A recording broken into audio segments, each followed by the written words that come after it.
November 12, 1944. 8:50 a.m.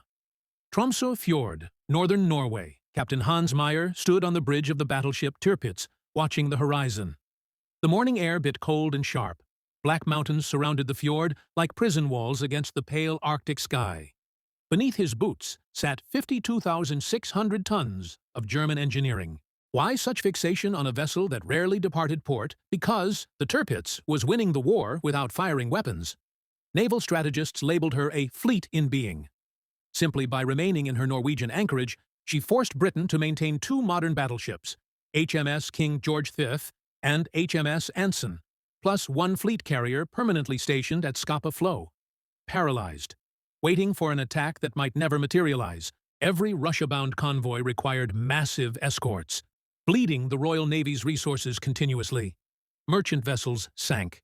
Sailors drowned in freezing Arctic waters. Throughout everything, the Tirpitz sat in her fjord, consuming Allied resources through mere existence. A strategic black hole. Captain Meyer understood this leverage. He felt secure with excellent justification. The fjord functioned as a geographic fortress, engineered to defy naval warfare conventions. Mountains surrounding the anchorage climbed steeply to 3,000 feet on every side. This made conventional torpedo attacks physically impossible. Aircraft couldn't descend low enough or fast enough to release weapons before colliding with rock walls. The water surrounding the ship contained layered defensive mazes. 3 rows of heavy anti-torpedo steel netting encircled the hull. Each net weighted with chains and anchored to the seabed. Any torpedo somehow penetrating the fjord would snag in mesh long before reaching the vessel. On the cliffs above, chemical smoke generators maintained constant manning. German protocols were strict and thoroughly rehearsed. Within 7 minutes of radar alerts, generators would pump sufficient chlorosulfonic acid smoke to blanket the entire fjord in impenetrable white fog. Invisible targets can't be hit. But the genuine defense was the armor itself. The Bismarck-class design prioritized survivability above everything. Her citadel, the armored box protecting engines and magazines, was encased in Wotan Weich and Wotan Hart steel. The finest armor plating German metallurgy could produce, the main belt exceeded 12 inches thick. The deck armor could deflect anything dropped from high altitude. To the German crew, the Tirpitz wasn't just home. It was an iron survival guarantee. To understand why the final attack revolutionized warfare, you must examine the failures first. The first failure was a claustrophobic nightmare. September 1943. Operation Source. The British Admiralty realized they couldn't strike the Tirpitz from air. The flak was too concentrated, the smoke too rapid, the fjord too constrained. So they decided to attack underneath. They constructed the X-craft. These were submarines barely 50 feet long and 5 feet in diameter. They weren't just small, they were steel coffins. Inside, the 4-man crew inhabited space where they couldn't stand upright, couldn't stretch completely, couldn't escape the smell of diesel fuel, human perspiration, and decomposing food. The air recycling system was primitive. After 24 hours submerged, the men breathed their own exhaled carbon dioxide. Their minds growing cloudy. Their judgment deteriorating. The mission was insane by any rational measurement. The X-craft had to be towed 1,000 miles across the stormy North Sea by larger submarines, then detach, navigate through minefields, cut through 3 layers of steel nets, and drop 2 tons of amatol explosive directly beneath the Tirpitz's keel. Success probability calculated below 10%. Crew survival probability even lower. 6 X-craft departed Scotland. X9 broke her tow rope during a storm and disappeared into the abyss with all 4 hands. No distress signal. No wreckage. Just gone. X8 developed catastrophic leaks and required scuttling by her own crew. Rescued half dead from hypothermia. Only 3 boats reached the target. Lieutenant Donald Cameron commanded X6. He was 23 years old. By the time he reached the outer fjord, his periscope was shattered. His gyro compass had failed. His depth gauge was unreliable. He was navigating blind inside enemy waters, using nothing except dead reckoning and occasional glimpses through a cracked lens. At 7:07 a.m. on September 22nd, he bumped something hard. He raised what remained of his periscope and discovered he was so close to the Tirpitz, he was looking upward at German sailors on deck, throwing breakfast scraps into the water. He had penetrated the innermost net. Then the engine died. The X-6 surfaced right beside the battleship. German sailors spotted the strange vessel and opened fire with rifles and grenades. Cameron didn't panic. He knew he was going to die or be captured. He put the submarine into final dive, crashing it onto the seabed, directly beneath the Tirpitz's main turret Caesar. He set the timer on his two side charges. 1 hour, then he opened the hatches, scuttled the boat, and surrendered. For 60 minutes, Cameron and his crew sat as prisoners on the Tirpitz's deck, checking their watches. German officers interrogated them, demanding to know what they'd done. Cameron said nothing. He just watched the second hand move. At 8:12 a.m., the water beneath the ship erupted. The explosion was massive. It heaved the 52,000-ton battleship 5 feet into the air. Men were thrown off their feet. The lights went out. The massive 15-inch gun turrets, each weighing over 1,000 tons, were jolted off their roller paths. Electrical systems shorted. The ship took on 1,400 tons of water through ruptured seams. It was brilliant tactical success. Cameron would receive the Victoria Cross. But the Tirpitz didn't sink. The double bottom held. The armored citadel remained intact. German damage control teams working in freezing water up to their waists managed to shore up bulkheads and stop flooding. Within 6 months, the beast was repaired and operational again. The lesson was bitter. Conventional explosives, even 2 tons detonated at point-blank range, could not break German engineering. Back on the bridge, Meyer read the damage report. The explosion had lifted 50,000 tons of steel 5 feet into the air. It had shattered delicate instruments, knocked out electrical systems, and killed several men below decks. The repair bill would be enormous. The ship would be inactive for months. But the hull was intact. Meyer allowed himself a cold smile. He had felt the explosion through the deck plates. He had seen the chaos, heard the screaming of his men, and yet here he stood on a ship that was still floating, still armed, still dangerous. If 2 tons of explosives detonated directly under the keel couldn't sink the Tirpitz, what could? To him, this wasn't a near-death experience. It was proof. Proof that German engineering was superior to British courage. Proof that the Tirpitz was exactly what her designers had promised. Unsinkable. April 1944. The Tirpitz was operational again. The threat had returned. The Royal Navy decided to abandon subtlety. They chose overwhelming force. Operation Tungsten was D-Day scale for a single ship. 2 fleet carriers, HMS Victorious and HMS Furious. 4 escort carriers, cruisers, destroyers. They assembled a strike force of 42 Fairey Barracuda dive bombers escorted by 80 fighters, a swarm designed to overwhelm every defense. At dawn on April 3rd, they caught the Germans sleeping. The smoke generators were late. The fjord was clear. The Barracudas screamed down in near-vertical dives, releasing their bombs at the last possible moment. 1 hit, 2 hits, 5 hits. In total, 15 bombs slammed into the Tirpitz in less than 60 seconds. Pilots reported seeing their weapons strike home, seeing the flashes, seeing smoke rising from the wounded ship. The scene on deck was a slaughterhouse. The bombs shredded the unarmored upper works. The bridge superstructure was turned into twisted metal. Anti-aircraft crews were wiped out at their stations. 22 German sailors were killed instantly. Over 300 were wounded. From the air, it looked like total victory. The ship was burning from stem to stern, but when reconnaissance photos came back, British analysts felt their stomachs drop. The Tirpitz was still floating, perfectly level, not a single degree of list. Why? Physics. The Barracudas were carrying 1,600-pound armor-piercing bombs, serious weapons designed to penetrate warship decks. But because of the low cloud ceiling over the fjord, they had to drop from below 3,000 feet. A bomb needs altitude to build velocity. Dropped from that height, the weapons hit the deck at only 500 meters. That wasn't fast enough. They struck the main armored deck, 4 inches of hardened Wotan steel, and simply disintegrated. Some bounced off. Others detonated on impact, spraying fragments that killed men but couldn't penetrate the citadel below. They destroyed radar arrays, wrecked the galley, turned the sick bay into a charnel house. But they didn't touch the engines. They didn't touch the magazines. They didn't touch anything that mattered.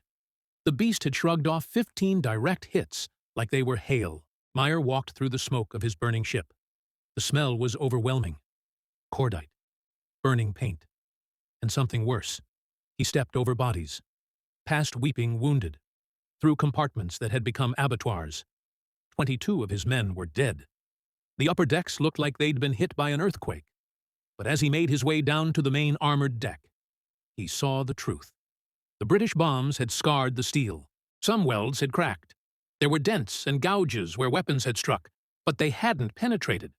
Not one bomb had made it through to the machinery spaces below. Not one engine was damaged.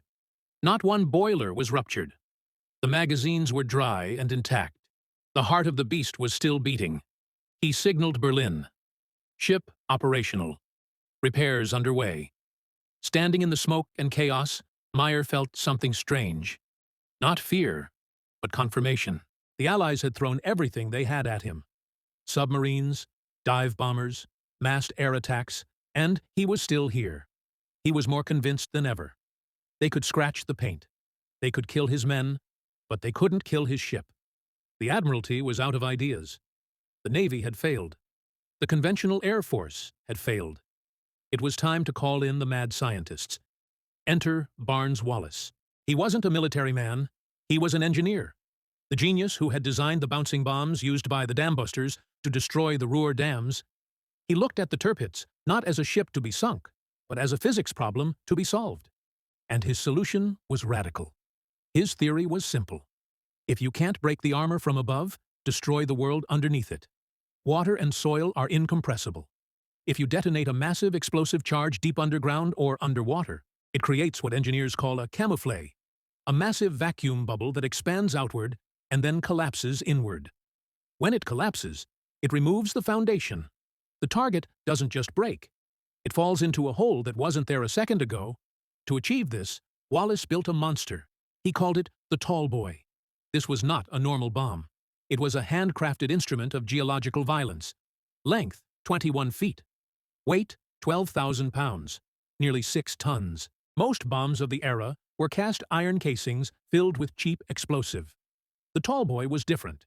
Its casing was a single piece of high-tensile steel, machined to the same precision tolerances as a naval gun barrel. Why? Because it had to survive hitting the ground at Mach 1, 750 report, without shattering. A normal bomb would disintegrate on impact. The Tallboy was designed to bury itself 30 feet into the earth before detonating. The explosive inside was Torpex, 50% more powerful than TNT, but you couldn't just pour it in. If there were air bubbles in the explosive mixture, the shock of impact would detonate the bomb prematurely, before it could penetrate. So the factories filled the Tallboys upside down, pouring the molten explosive drop by drop over several days, allowing each layer to settle and cure before adding the next. Each bomb took weeks to manufacture. And the tail. The tail was the secret. The fins were angled precisely 5 degrees off axis. This forced the bomb to spin as it fell, like a rifle bullet leaving the barrel. A standard bomb wobbles, drifts, goes off course. The Tallboy drilled through the air with gyroscopic stability. Drop it from 18,000 feet, and it would land within a tennis court of the aiming point. The British had built the hammer. Now they needed someone crazy enough to swing it. September 1944. Operation Paravane. The Tirpitz had been moved to Fjord, in the far north of Norway, beyond the Arctic Circle. It was too far for a Lancaster carrying a 6-ton bomb to fly from England and return. The math didn't work, so the RAF made a decision that terrified the crews more than the Germans ever could. We will fly to Russia. The elite No. 9 and No. 6117 squadrons, the legendary Dambusters, took off with 38 Lancasters, each carrying a single Tallboy. They weren't flying to a modern airbase with concrete runways and proper facilities. They were flying to Yagodnik, a muddy strip of grass near Arkhangelsk in the Soviet Union. The flight was a navigational disaster. The maps were wrong. Soviet cartography was decades out of date. The radios were useless in the magnetic interference of the Arctic. They flew through freezing rain that coated the wings in ice, forcing pilots to climb and dive repeatedly to shake it off. 6 planes were forced to crash land in the Russian taiga. Their crews wandered lost in the swamps for days before being found by Soviet patrols. When the survivors arrived at Yagodnik, they found a primitive nightmare. The mud was so deep that the bombers sank to their axles. The Soviet fuel trucks were hand-pumped, and the fuel was contaminated. The food was unidentifiable. The latrines were holes in the ground, but they were within range. On September 15th, they attacked. Meyer's smoke generators worked perfectly. Within minutes, the fjord vanished under a blanket of white chemical fog. The British bombardiers were dropping blind, guessing where the ship might be based on the pattern of flak bursts rising through the smoke. Most bombs missed by hundreds of yards. But one Tallboy found its mark. It didn't hit the deck. It hit the water near the bow and kept going. The bomb dove underwater, curved beneath the hull, and detonated against the seabed. The shock wave was catastrophic. It whipped the entire 52,000-ton ship like a bedsheet snapping in the wind. The bow was crushed. Bulkheads ruptured. The massive propeller shafts were knocked completely off their mountings. The Tirpitz didn't sink, but she was broken. Her engines were destroyed. She would never sail under her own power again. The Germans made a fatal calculation. Berlin decided to tow the crippled battleship south to Tromso. The reasoning seemed sound. Use her as a static floating battery. Her massive 15-inch guns providing coastal defense against any Allied landing in Norway. She couldn't sail, but she could still fight. They dredged a sandbank under her keel. The logic was straightforward. Even if she sank, she would simply settle onto the sandbank and keep firing. The water was shallow enough that her decks would remain above the surface. They thought they were making her unsinkable by definition. Meyer told his officers, "We are no longer a ship. We are an unsinkable steel fortress. We cannot sink because we are already on the bottom." He believed it. After everything, the submarines, the dive bombers, the Tallboys, he was still alive and his ship was still dangerous. The laws of physics seemed to be on his side. He didn't know he had just parked his ship on top of a geological trap, and he didn't know that by moving south, he had brought the Tirpitz 200 miles closer to Scotland. He had shortened the distance just enough. The victim had walked into the executioner's range. November 12, 1944, Operation Catechism. This was the end. No more Russia. The target was now within range of Scotland. Barely. To carry 12,000 pounds of bomb that distance, the Lancasters had to be stripped to the bone. The mechanics removed the mid-upper gun turrets.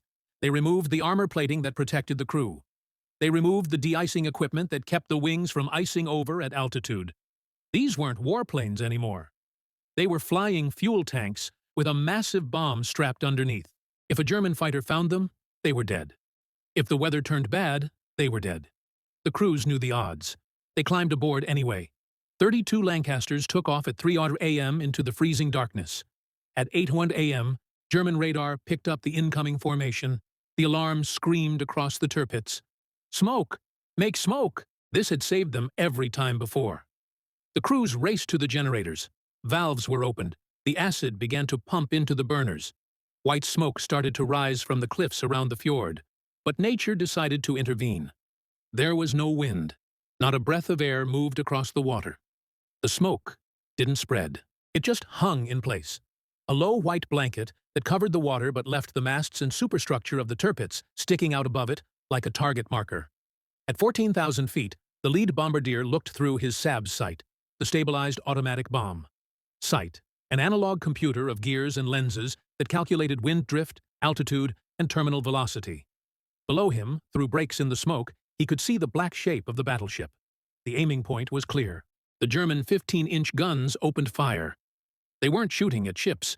They were firing main battery shells fused for altitude, trying to knock the bombers out of the sky with blast effects.